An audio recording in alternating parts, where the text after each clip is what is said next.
మహాగణాధిపతే నమః. సదాశివసమారంభాం శంకరాచార్య మధ్యమాం అస్మదాచార్య పర్యంతాం వందే గురు పరంపరాం. శ్రీమాత్రే నమః. ప్రేక్షకులందరికీ స్వాగతం. మాస ఫలితాలు 2024 సంవత్సరానికి సంబంధించి మనం ఏప్రిల్ నెల మాస ఫలితాలు తెలుసుకుందాం. అయితే మనకి ఈ నవగ్రహ సంచారాలను అనుసరించి ద్వాదశ రాశుల వారికి అసలు వీళ్ళకి శుభాశుభ ఫలితాలు ఏ విధంగా ఉంటాయనే విషయాన్ని తెలుసుకోబోయే ముందర అసలు ముందుగా ఈ మాసంలో చూసుకుంటే గ్రహస్థితి ఎలా ఉంది అని చూసుకుంటే మేషరాశిలో బుధుడు యొక్క సంచారము, అలాగే గురువుతో పాటు బుధుడి యొక్క సంచారం. బుధుడు వక్రీకరించి ఈయన అంటే మీనం వైపుకి ప్రయాణం చేయడం అనేది జరుగుతోంది. అలాగే మనకి రాహు వచ్చి మీనరాశిలో సంచారము, కేతువు వచ్చి కన్యారాశిలో సంచారము, శని భగవానుడు వచ్చి మనకి కుంభరాశిలో సంచారం, అలాగే శనితో పాటుగా ఇక్కడ కుజుడు కూడా మనకి సంచారం చేయడం అనేది జరుగుతుంది. ఈ కుజుడు ఏప్రిల్ 24వ తేదీ వరకు కూడా మనకి ఈయన శని భగవానుడితో కలిసి ప్రయాణం చేయడం అనేది జరుగుతుంది. తదనంతరం ఈయన మీనరాశిలోకి మార్పు చెందుతాడు. అలాగే రవి కూడా ఏప్రిల్ 14న మీనంలోంచి మేషంలోకి అంటే తన ఉచ్చక్షేత్రంలోకి ఈయన ఏదైతే సంచారం ఉందో అది జరుగుతుంది. అలాగే శుక్రుడు కూడా ఇప్పటి వరకు ఆయన ఉచ్చస్థితిలో ఉన్న ఆయన కూడా ఏప్రిల్ 25వ తారీఖున మీనంలోంచి మేషంలోకి సంచారం చేయడం అనేది జరుగుతోంది. అలాగే ఇక్కడ చంద్రుడు కానీ చూసుకుంటే ఈ మాస ప్రారంభంలో ఈయన ధనుస్సు రాశి నుండి అంటే మూలా నక్షత్రమే ధనుస్సు రాశి నుండి ఈయన యొక్క ప్రయాణం అనేది ఈ మాసం ఈయన మొదలు పెట్టుకోవడం అనేది జరుగుతోంది. కాబట్టి ఇప్పుడు మనం చూసుకున్నదంతా కూడా మనం చెప్పుకున్నదంతా కూడా గ్రహస్థితి. ఈ మాసంలో ఈ గ్రహాల యొక్క స్థితిగతులను బట్టి వీళ్ళకి శుభాశుభ ఫలితాలు ఏ విధంగా ఉంటాయి అనే విషయాన్ని తెలుసుకుందాం. వృశ్చిక రాశిలోకి విశాఖ 4వ పాదము, అనురాధ 1, 2, 3, 4 పాదాలు, అలాగే జ్యేష్ఠ 1, 2, 3, 4 పాదాలు వృశ్చిక రాశిలోకి వస్తాయి. వృశ్చిక రాశికి రాశ్యాధిపతి వచ్చి కుజుడు. ఈ రాశ్యాధిపతి అయిన కుజుడు అర్ధాష్టమ కుజుడుగా ఇక్కడ వీళ్ళకి సంచారం చేయడం ఏప్రిల్ మాసంలో అనేది జరుగుతోంది. ఎప్పుడైతే వీళ్ళకి సహజంగానే అర్ధాష్టమ శని నడుస్తోంది, అందులో దాంతో పాటుగా అర్ధాష్టమ కుజుడు.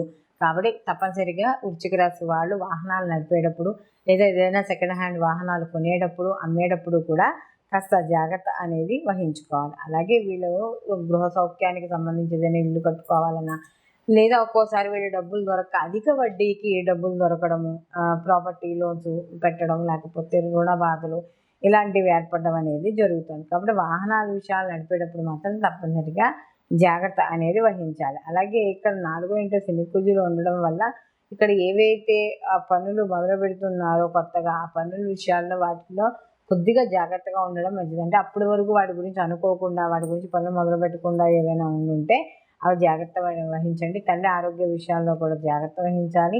అలాగే ఏవైతే వివాహానికి సంబంధించిన విషయాల్లో వాటిల్లో నిర్ణయాలు ఉన్నాయో ఆ నిర్ణయాలు అవన్నీ కూడా కాస్త ఆలస్యమయ్యే అవకాశం అనేది కనబడుతోంది. అలాగే ఇక్కడ ముఖ్యంగా చూసుకున్నప్పుడు వృశ్చిక రాశి వీళ్ళకి కానీ చూసుకున్నప్పుడు ఈ చతుర్థ స్థానంలో ఈ శని కుజుల యొక్క కలయిక అంటే 2 వ్యతిరేక గ్రహాల యొక్క కలయిక ఎప్పుడైతే జరుగుతోందో కాబట్టి తప్పనిసరిగా విద్యార్థులు కూడా చదువు విషయాల్లో జాగ్రత్త వహించాలి. అలాగే దశమ స్థానంలో శని కుజులు అంటే ఈ యొక్క ఏదైతే ఈ స్థానంలో అంటే ఈ యొక్క మనకి ఇందాక చెప్పుకున్నట్టుగా ఈ శని కుజుల యొక్క కలయిక ఏదైతే ఉందో వీళ్ళకి చతుర్థ స్థానంలో ఈ కలయిక అనేది కొంతవరకు వీళ్ళకి వ్యతిరేక ఫలితాలను ఇవ్వడం అనేది జరుగుతోంది. వృత్తి ఉద్యోగ వ్యాపార పరంగా కూడా కాస్త మధ్యలో ఆ ఒడిదుడుకులు ఉన్నా కూడా మొత్తానికి వాళ్ళు బయటికి రావడం అనేది జరుగుతుంది. అలాగే ఇక్కడ కూడా మనకి విద్యార్థులకు కూడా వీళ్ళకి కానీ చూసుకుంటే వాళ్ళకి సామాన్యంగా ఉండడం అనేది కనబడుతోంది. కొంతవరకు వాళ్ళు దాన్ని ఎప్పటికప్పుడు కూడా పిల్లలు దాన్ని చదువుకుంటూ ముందుకు వెళ్ళడం అనేది జరుగుతూ ఉంటుంది. కానీ అప్పుడప్పుడు మీరు కూడా ఈ మాసంలో మీ పిల్లల్ని పట్టుకుని ఉండడం అనేది అంటే చదువు విషయాల్లో కాస్త ఎప్పటికప్పుడు గుర్తిస్తూ ఉండాలి. అలాగే వీళ్ళకి ఎప్పుడైతే రాశ్యాధిపతి అయిన కుజుడు షష్టమాధిపతి అయిన కుజుడు ఎప్పుడైతే ఇక్కడ శని భగవానుడితో కలిశాడో కాబట్టి శత్రువుల విషయాల్లో వాటిల్లో కూడా కాస్త జాగ్రత్త వహిస్తూ ఉండడం అనేది చెప్పదగ్గ సూచన. వీళ్ళు మరిన్ని మంచి ఫలితాలు పొందడానికి ప్రతి నిత్యము కూడా దుర్గారాధన చేసుకుంటూ ఉండడం ద్వారా మరిన్ని మంచి ఫలితాలు పొందడం అనేది జరుగుతుంది. అయితే మనం ఇప్పుడు ఏ రాశికి ఆ రాశికి సంబంధించిన ఫలితాలు అనేవి చెప్పుకుంటున్నాం. మనం ప్రతిసారి చెప్పుకున్నదే ఈ గోచార ఫలితాలతో పాటుగా జన్మజాతక ఫలితాలు కూడా ఎప్పుడు పరిశీలనలోకి తీసుకోవాలి అని. కారణం దేనికంటే ఒక్కోసారి గోచారంలో అంటే మన జన్మజాతకంలో ఉన్న గ్రహస్థితిలే మనకి గోచారంలో కూడా కనపడడం అనేది జరుగుతూ ఉంటుంది. అప్పుడు వాటి యొక్క తీవ్రత అంటే శుభగ్రహాల కానీ యొక్క కలయిక అయితే ఒక రకంగా ఉంటుంది వాడి స్థితిగతులను బట్టి. అలాగే ఆ యొక్క కలయిక అనేది ఏవైతే గ్రహాలు ఉన్న కలయిక కానీ ఏవైనా శత్రుగ్రహాలు అయ్యి ఉంటే అదే స్థితిని పొందుంటే వాటి నుంచి వచ్చే ఫలితాలు వేరేగా ఉంటాయి. కాబట్టి ఈ శుభాశుభ ఫలితాలు ఏవైతే ఉన్నాయో వాటిని చూసుకోవాలనుకున్నప్పుడు కంపల్సరీగా ఈ గోచార ఫలితాలతో పాటుగా జన్మజాతక ఫలితాలు కూడా తెలుసుకోవాలి. తద్వారా వాటికి కావాల్సినవి ఏవైనా పరిహారాలు ఏమైనా ఉంటే అవి చేసుకుని మనం ముందుకు వెళ్ళడం ద్వారా మన పనిలో సక్సెస్ అవుతాం. అయితే ఇక్కడ ఈ ప్రత్యేకంగా ఇప్పుడు మాత్రం మనం చూస్తున్నప్పుడు ఎలా ఉంటుందంటే కొన్ని గ్రహాలు కంబస్ట్ అయి ఉంటాయి, అంటే కలిసి ఉంటాయి. ఈ కలిసి ఉండడం వల్ల ఏమవుతుంది అంటే గోచార ఫలితాల్లో ఒక్కోసారి తీవ్రమైన మార్పులు రావడం అనేది జరుగుతుంది.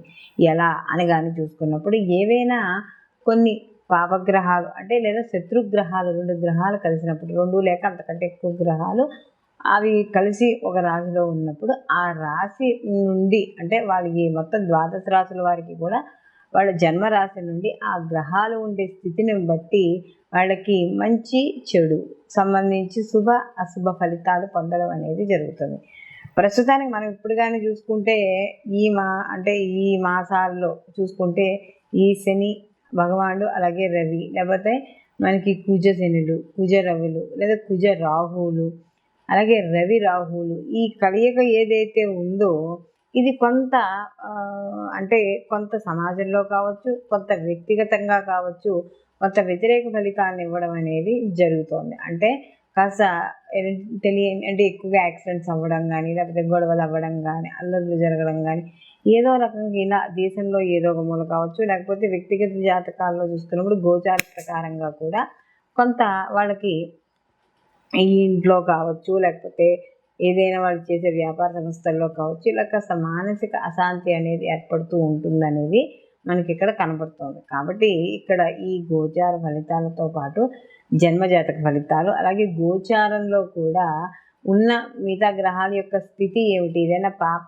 స్థితిలో కానీ ఉంటే అసలు ఎటువంటి పరిహారాలు చేసుకోవాలి ఏమిటి అనేది కూడా మనకి ఈ వీడియో ద్వారా ఏ రాశి వాళ్ళకి ఆ రాశి వాళ్ళకి చెప్పడం అనేది జరిగింది. కాబట్టి అవి చూసుకోవడం ద్వారా కొంత ఇప్పుడు ఏవైతే ప్రతికూల ఫలితాలు ఉన్నాయో అవి దాటుకుని అనుకూలమైన ఫలితాలు మీరు పొందడం అనేది ఇక్కడ జరగడం ఉంటుంది. కాబట్టి అందరూ కూడా ఈ పరిహారాన్ని తప్పనిసరిగా పాటించుకోవడం ద్వారా మంచి అంటే ఏదైతే మనకు ప్రతికూల ఫలితాలు ఉన్నాయో ప్రతికూల ఫలితాలు తగ్గడం అనేది ఖచ్చితంగా జరుగుతుంది. సర్వే జన సుఖినో భవంతు, లోకా సంస్థ సుఖినో భవంతు.